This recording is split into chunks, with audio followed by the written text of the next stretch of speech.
মিথ্যে কথা। শঙ্খ ঘোষ।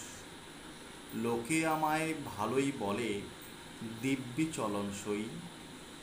দোষের মধ্যে একটু নাকি মিথ্যে কথা কই। ঘাটশিলাতে যাওয়ার পথে ট্রেন ছুটছে যখন, মায়ের কাছে বাবার কাছে করছি বকম বকম।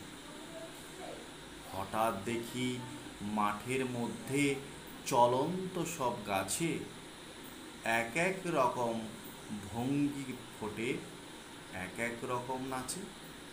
ও মা, দেখো নৃত্যনাট্য। যেই বলেছি আমি, মা বকে দেয়, বড্ড তোমার বেড়েছে ফাজলামি।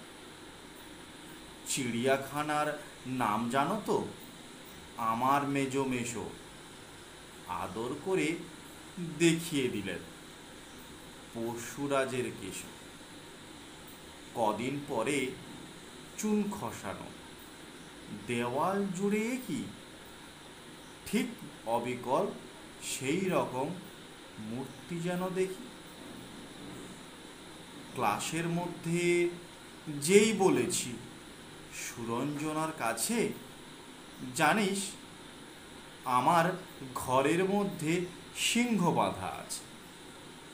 শুনতে পেয়ে দিদিমণি অমনি বলেন, শোনো, এসব কথা আবার যেন না শুনি কখনো। বলি না তাই সেসব কথা সামলে থাকি খুব, কিন্তু সেদিন হয়েছে কি এমনি বেয়াকুব। আকাশ পারে আবারও চোখ গিয়েছে আটকে, শরৎ মেঘের দেখতে পেলাম রবীন্দ্রনাথকে। নমস্কার।